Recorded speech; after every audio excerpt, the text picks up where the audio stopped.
Hello, everyone. Thanks for joining me for another episode of CSM Practice, the podcast that brings you top tactical and strategic advice on how to retain more customers, create a more scalable customer success organization, and share what works and what doesn't by bringing you executives from the trenches to tell them their story and share all their secrets with you.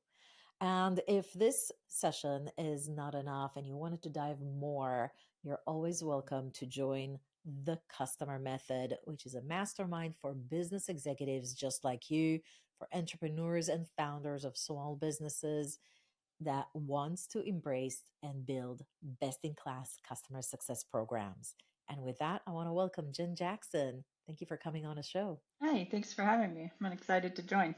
It's a real treat because you and I first connected back in 2017. I was going to Texas and I was pinging you on LinkedIn. I said, "Hey, do you want to meet?" And since then, we've been just chatting back and forth, I feel, for the last, 7 years. So this is the first time we're actually having a YouTube recorded together. I'm super excited about that. Yeah, me too. I think one of the great things about this community is you get connected with people, and just over time, for me, when I'm looking for folks or insight, you're the top of mind for me. I always look to see what's on your podcast, what can we find, how can we pull it in. So I'm excited to be a part of it. So, over the past 20 years of your professional experience or more, how many companies have you worked at that you are holding the precious title of being the head of customer success? For organizations as kind of a full-time engaged, but I also have done some projects where I've kind of come in as that fractional executive to help oversee some transition or change management and some of those types of things. So for official, 5 dotted line.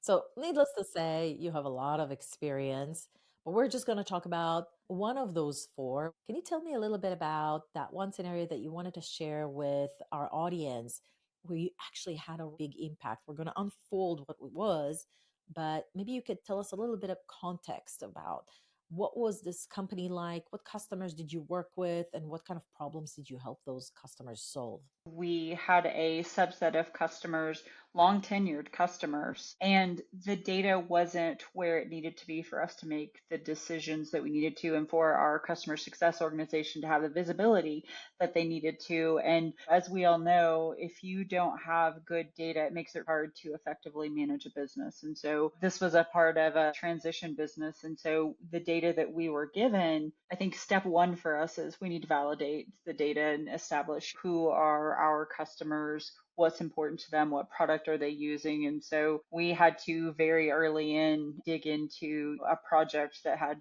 3 elements to it. But the good news is once we got through the project, we saw improvement in our CSAT measurements and engagement. We saw improvement in our retention, and we are actually able to grow our revenue, which, as we all know in CS, is a little bit of the dream element. So we were able to be effective after 6 months of pretty all-in team projects, all inclusive, everybody in throughout the business. Was it mostly high touch, low touch? It was an interesting customer segmentation. When we started looking at the customers, we had a pretty solid mix of top end enterprise strategic, a wide kind of mid market to large, and then a larger than you would expect SMB digital. At the time when we inherited customers, we didn't have a digital segment, we just had an SMB. And so part of us digging into what I consider kind of the why were customers purchasing, what were they trying to accomplish, and how are we helping them do that? We need to understand how we could engage most successfully to not just checklist and engage with them, but add value and help them achieve their goals. I would say that the segmentation was probably one of the first things we had to kind of examine and say, do we have the right segmentation?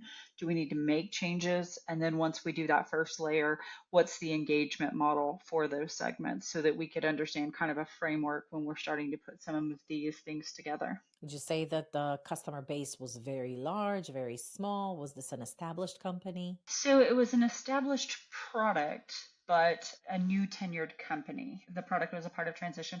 There are about 4,000 to 5,000 customers all in across all the segmentations. Very common. You step into the CS executive role. There's only partial coverage, mostly for high touch, maybe some mid touch. The long tail is completely neglected. Thousands of customers. What did you pinpoint as like your thing to optimize as you were stepping into the role? What did you improve at a high level? What is the things you were hoping to improve as you were stepping into this role? My North Stars are generally, who are our customers? Let's understand the data so we know who our customers are.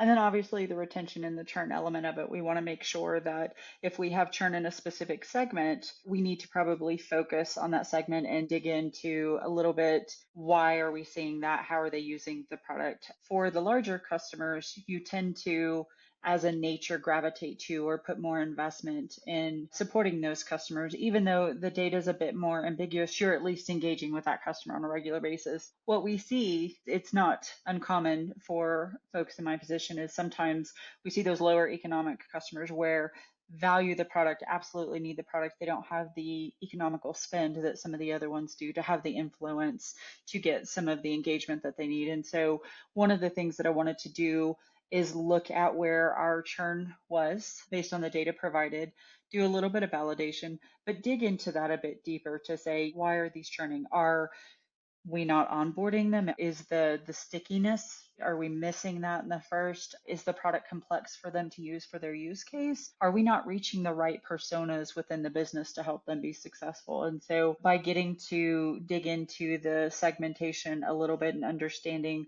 why they were purchasing, what problems they were trying to solve, we were able to put some focus and attention onto a more comprehensive onboarding for those types of customers. And while we're probably not going to be hyper engaged with an SMB or a digital segment, there are some things through using technology that you can kind of offset and create a hybrid experience where you've got that touch point, but you've also got some checks and balances looking at product behavior, engagement, a little bit of health scoring to give you some ability to spot sharks in the water, I guess is what you need.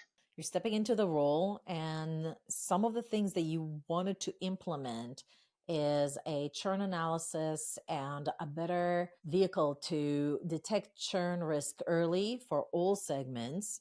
You wanted to improve the coverage so that you don't just have a great engagement model for the high touch and the mid touch, but also the lower touch model, and improve the experience, relationship, and engagement in those cohorts so that onboarding is better and has more success and impact on retention. Introduce a hybrid model for the SMBs so that you could tailor the experience to them and get better results there. What were the key challenges that you were facing as you were thinking about your vision for the team? Why these three, I guess? Why churn, engagement, and coverage? What were some of the things that you were seeing that these three elements would help resolve? The data, and I'm going to come back to data a lot because a lot of what we do and a lot of how we're successful is the data. And when inheriting, I talked about visibility. We didn't have a good risk program. We didn't have a good way of knowing if a customer was in trouble. We didn't have the leading and lagging defined that we should in what I would consider kind of a healthy organization. And so by starting with the data, I had done the churn analysis based on the data given us, and I had identified a subset. So one of the first things I started looking at is, how are they engaging in our product? How are they engaging with support? Are there subtle flags that are there that CSMs don't have visibility to? And the answer to that was yes. We were able to look at support trends and notice that when they were trying to figure it out and they were learning, they were coming to support a lot. We were seeing they were frequent flyers, but then you could see where it would just drop off. And as any customer leader will tell you, like, there is an element where people learn the product and there's kind of a gradual weaning from support when you're and learning a new software, but there's also just a hard and fast cliff where people just drop off, where they've given up. I don't know what to do anymore, and I'm not getting what I need to do here. So we implemented Gainsight, and Gainsight is a great tool, but what we took away from it most is the ability to bring in data from different sources. So CSMs could log in and say, okay, hey, listen, we're engaging with support. We're using the product. We've got a couple support tickets. Let me lean in here. It's about taking that data and making it visible, easily, and accessible to the CSM so that they can see their customers, where they need to nurture for maybe expansion, where they need to ensure that the product is hitting the value marks, where we can add value. And I think the first was identifying the problem, then it was seeing the data we have available, then it was bringing that data into a tool that is easily accessible for the CSMs that enable them to truly be powerful for their customers. And so when we were doing that, we enabled our CSMs so that when they were engaging with customers, they were meaningful, they were delivering outcomes, they were truly advocating versus fishing and stabbing in the dark and hoping that they're hitting the right marks. And also talking to the right people. Again, if the buyer is not the user and you are spending a lot of time talking to the buyer but not the user, you're not making the impact that you want to make. And so we were building a house. And so data was our foundation, and we had our framework of pulling in all the right data stuff. And then we had our CSMs able to actually see what was coming together, talking to customers and including them and giving them outcomes that they wanted, pulling in data that they wanted, and being very present with them, which is meaningful. I'm a tough cookie when you're my CSM. I want you to know my business. And so I tend to think most customers are the same. Okay, so challenge number one was that the CSMs didn't have access to the right data, and it certainly wasn't consolidated. You were able to bring them the visibility to the data using Gainsight, and that opened up the closing season on the fishing expedition that incurred before, being able to act from data when talking to customers. And then once you had that, essentially you had to work on making sure that the CSMs were talking to the right people, build the right relationships, and engaging the right stakeholders within the customer. Were there any other challenges that you were seeing that wanted you to focus on a higher coverage for CSMs, doing the churn analysis and creating an early detection system and improving the experience and engagement? Was there anything else that you noticed as you were stepping into the role before you even implemented anything? I did. There was an entire contract and commercial term element to it. This organization had been a part of a couple of mergers, a couple acquisitions, some divestitures. So in some cases, we had customers that had four revisions of a contract as it moved through businesses. And so another element that added a level of complexities for our CSMs is finding and understanding the governing contracting terms. And I would hope that in some merger acquisition in life that you get handed a beautiful index of contracting and terms, but that's not always the case. And so one of the parts of our data element, kind of a sub project, was going through all of the contracting in the paper that we had and putting into not only our systems, but Salesforce, which was our system of record, so that sales, so that finance, marketing could see who were our customers, what were their terms, what products were they using, what was their tenure as a customer. And that opened up an element to us to be able to actually establish kind of a lifetime value, start looking at things as cost of retention, and lean heavily into that expansion element, because our organization wasn't just a retention group, but also an expansion, kind of a revenue growth engine. And so what we were able to do by evaluating all of that was feed information into our tool to identify, hey, this customer is 5 years tenured. They're using 3 out of the 4 products. They have higher usage in this part than this part, which started identifying white space, expansion potential, things like that that we didn't have previously. While we were doing that, we also implemented and introduced new services from our onboarding, professional service, and learning services team. And so we were able to say, hey, we think this customer could benefit from this based on the data that we have. So we had many elements going at once to try to identify our customers, understand their use case, add value, and then grow with them as we were doing that. We didn't play much solitaire, but we had a lot of fun doing the project.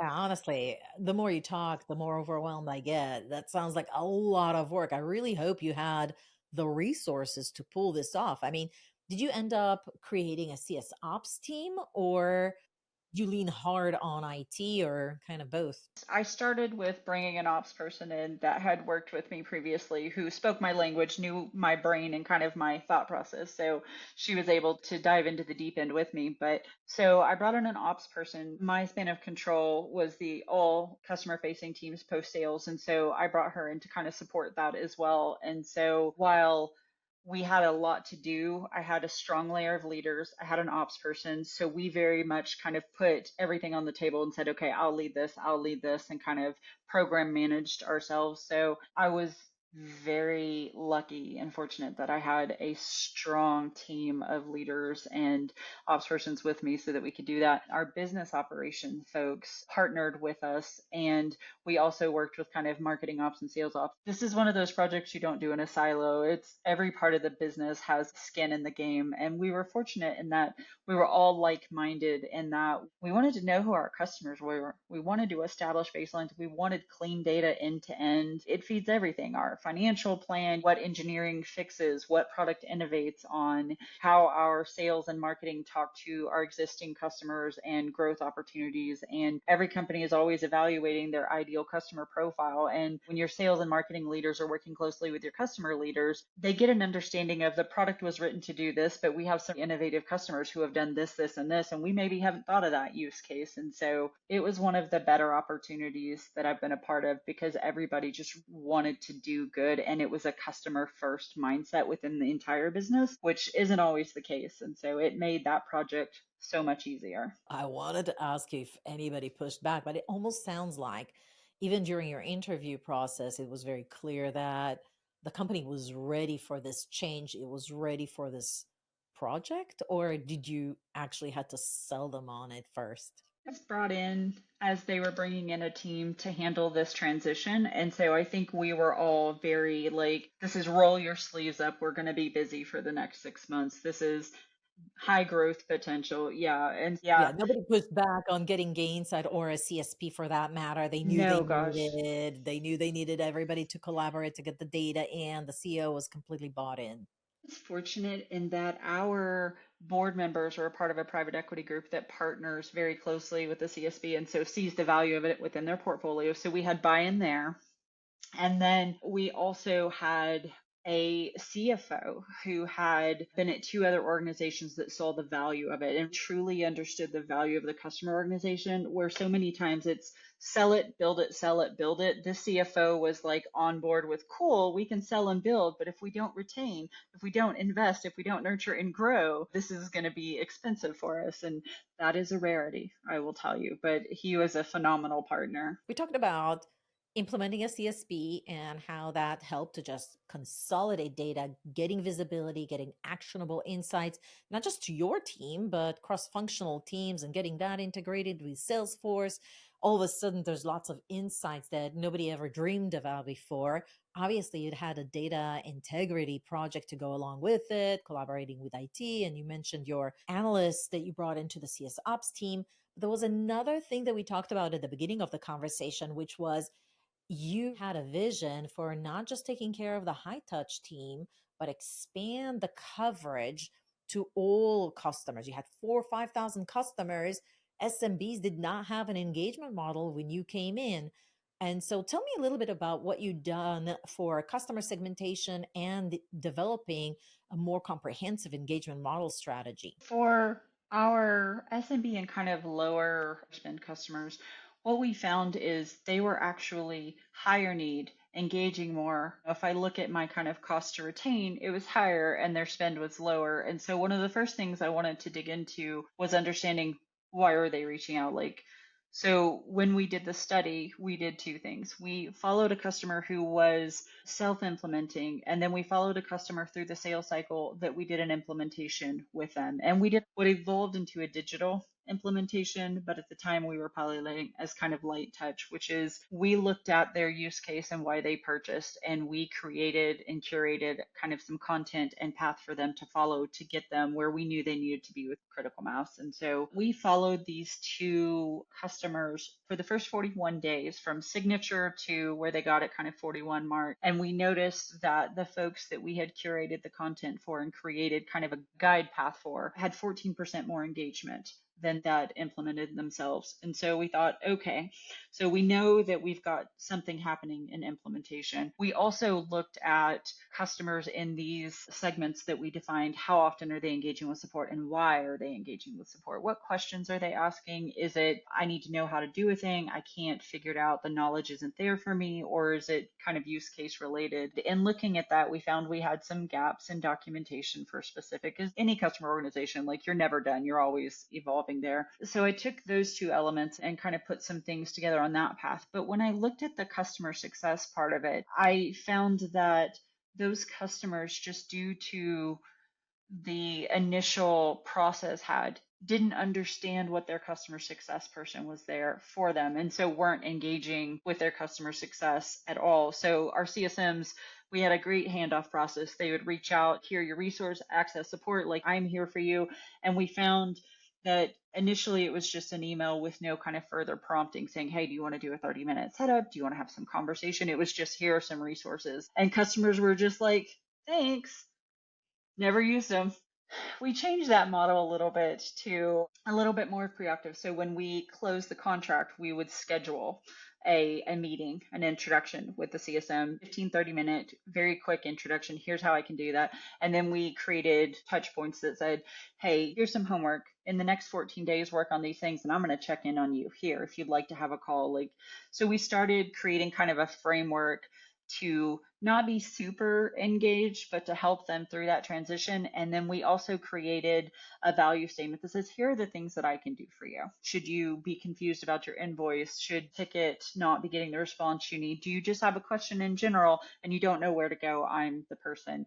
Now, on the back end of that, we created a pooled model. And so within Salesforce and Gainsight, we created a queue where it would come in, and where they wouldn't necessarily have a named person, we did guarantee like a super response within 12 to 24 business hours, things like that. So people felt like they were connecting and they understood why to come to us, and we made it super simple for them. And when we saw that we did that, the customers that we followed through that from day 41 to day 91, we saw not only did their product engagement steadily increase, but we also saw their engage with us in support, with us in CS, opening marketing emails. Like, just in general, the customer felt supported and was engaging more. And so it was a living project as we go. So at first we were like, okay, we'll track these things, we'll track engagements, but we started tracking, as an evolution, why are they reaching out to us? Are there things that we can do proactively as a part of onboarding?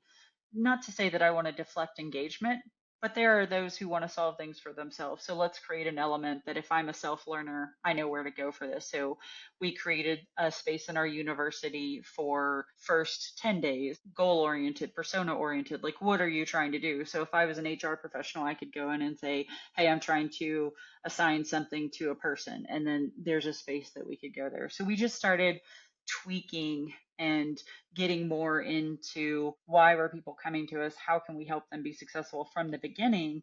And then once we started understanding some of their behaviors, then we started identifying places for growth. So you're an HR persona, maybe you don't have a tech element. Well, we can offer you an admin service. We can help you with that. If you don't know how to do it, we can do it for you. And so it created some opportunities that we hadn't seen previously. And just the churn in that subset alone started decreasing. Obviously, we're measuring from kind of a soft point. So in our first quarter, we weren't able to say our direct behaviors associated with this, but 2 quarters out, we were able to see that we were making an impact on reducing churn, and our engagement was high.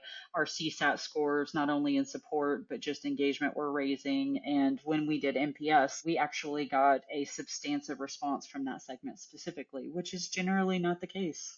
Within the 18 months that you were working on this project, how much were you able to reduce churn? We were able to make a difference of 10% in our churn.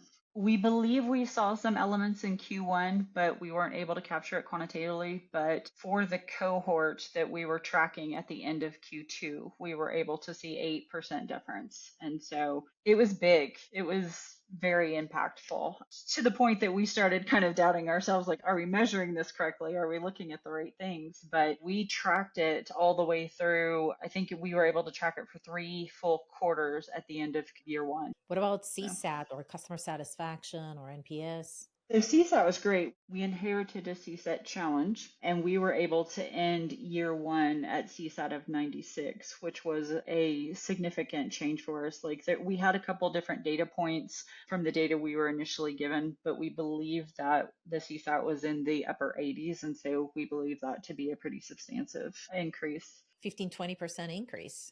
Yeah, 25% somewhere, but I would need to like dig into the data. Like I think also relative to the data you're given, you're not sure the source. So I like to put an asterisk there. I like to pat our backs, but it's a change. Well, I think what you were able to accomplish in a few short quarters is absolutely outstanding. The results speak for themselves. You used slew of tools that were at your disposal, from technology and automation to approaching your strategy around segmentation and engagement models differently, to unrolling other cross-functional resources to what you were trying to accomplish. So kudos to you. What a awesome story. It's an army of people that put the work into this. Fortunate to work with amazing people who are all kind of like minded in what we were trying to solve for. It's half the battle. Are there any other podcasts you love listening to with regards to customer success or in general for business? There's a digital CX podcast by Alex. It's called Digital Customer Success. And he brings folks in, a lot of folks that kind of we've been in the same place with who have faced a lot of challenges. I would say that's probably one that I'm super passionate about listening to on a regular basis.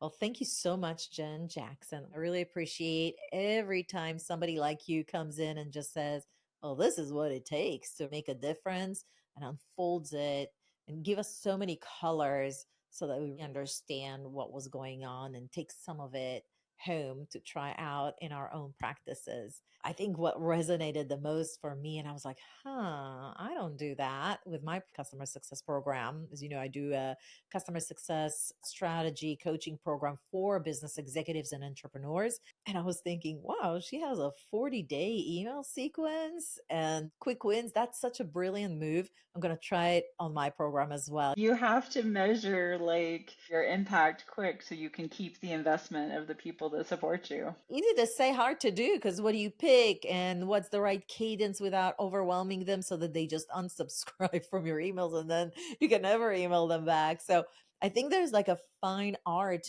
to coming up with something that works. And so I want to give you kudos for not only doing that and taking that on as a challenge, because it is a challenge to getting it right, but you also knew the risks involved. And so you were cherry picking. I think you said just two customers, and let's just see. So if you mess it up, you don't mess it up very That's small. right. And then, Fail fast. I have learned over the years not to overlook the value of the data we get from looking at our customers and like following through them. Like, don't get me wrong, I am the nerd who is going to webcasts and reading reports and trying to stay current in the market, but I maintain that our customers tell us everything that we need to know if we can pay attention and watch. Sometimes we don't have the time to, but I think there's a lot there. amen to that. Never said truer words.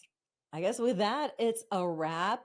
If you learned anything new, drop it in the comments below and say thanks to Jan for sharing all of her secrets with us. This was a brilliant session in my mind. If you liked it, like I did, just give it a like. Don't forget to subscribe to our YouTube channel. And it just warms up my heart and brightens my day every time I see a new subscriber or a new comment from you. So keep it up. Thank you so much for joining us. Love you so much. And I'll see you on the next YouTube video.